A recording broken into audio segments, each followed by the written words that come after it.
Kung naghahanap naman kayo ng kakaibang pasalubong,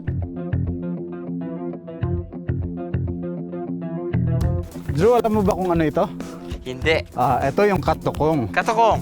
Katukong, ito yung sombrero namin dito sa Abra noong unang panahon, mga panahon ng Kastila. Okay. So ipapakilala kita doon sa gumagawa nito. Si Lolo Teofilo Garcia. Sombrero ang ginagawa ni tatay, hindi Teofilo. Last ko na yan. Naimbag nga malam mo, apo. Kami na lang po yung makikiupo, okay lang. Si tatay ay hindi masyado marunong magtagalog. Hindi, kasi nasanay siya sa bukid lang, Oo. So, yung lengguwaheng alam ni tatay Teofilo ay Ilocano. Ilocano. Alam mo, yung mother side ko, mga Ilocano din yan. Kasi alam ko lang, Manong, Won. Kaya huwag na ako mag-Ilocano. Magtatagalog na lang ako. Okay. Gaano ka-importante ang mga gantong sombrero sa kultura ng mga taga dito sa Abra?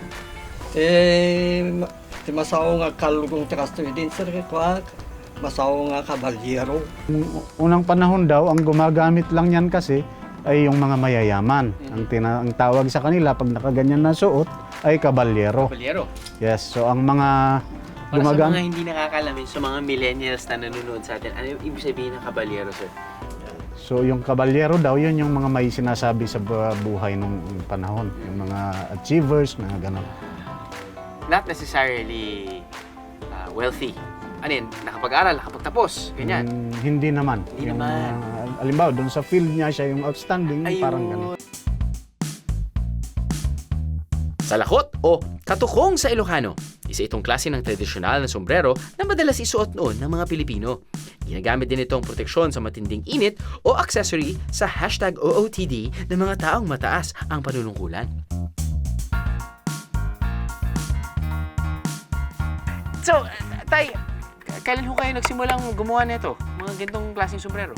Itagdaman sir siya lang tagararam to abra. Ngayon video nga amin nga pamilya ti Ilocano. Nung bata daw siya, gumagawa na siya niyan. So yung lolo niya at saka yung tatay niya, gumagawa na. So minana na niya yung skill para gumawa ng ganyan. Gaano ka-importante ba? I mean, marami po ba kayong gumagawa nito? Pati, saan po nanggagaling yung materyales? Itagdaman sir siya lang tagararam to abra. Sa ngayon, siya na lang yung gumagawa dito sa Abra. Pero nung bata daw siya, marami raw silang gumagawa, maraming marunong. Pero ang nangyari, yung mga tao, yung mga anak, naging professional, nakapag-aral, hanggang sa pagtagal ng panahon, siya na lang yung gumagawa. Gawa ang katukong sa bunga ng upo na sadyang pinalaki ang katawan. Kapag naabot na nito ang tamang laki, pwede nang simulan ng paggawa.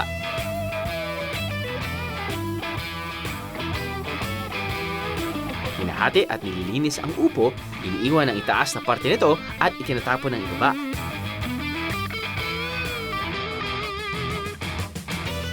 May iba't ibang disenyo ng katukon, mula simple hanggang sa musisi. Sa disenyo, binabase ang presyo ng isang katukong. Uy, bigatin din itong si Tatay Teofilo dahil kinilala siya ng NCEA o National Commission for Culture and the Arts bilang isang National Living Treasure. Binibigay ang parangal na to sa pinakamagagaling na manlilikha ng bansa.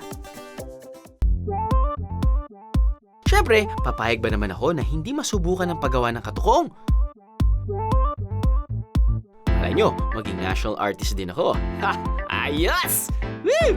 Libre mangarap, pero... Sige tang, pwede mo ba akong turuan?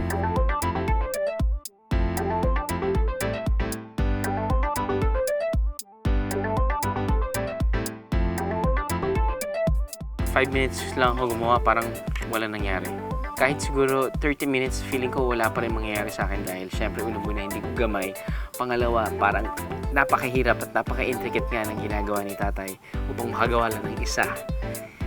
Sabi nga niya, nung medyo may lakas pa siya, natapos niya in 3 days. 3 days! Because of the intricate designs here on the side. So, if ever you do pass by Abra, bukod sa makakabili kayo ng gantong klaseng magandang sombrero, makikilala nyo rin si tatay na pwede kayo makipagkwentuhan. Ano, nabitin ka sa biyahe? God! All you gotta do is just subscribe to the YouTube channel of GMA Public Affairs and you can just watch all the Behind the Joe episodes all day, forever in your life. Let's go! Yeehaw!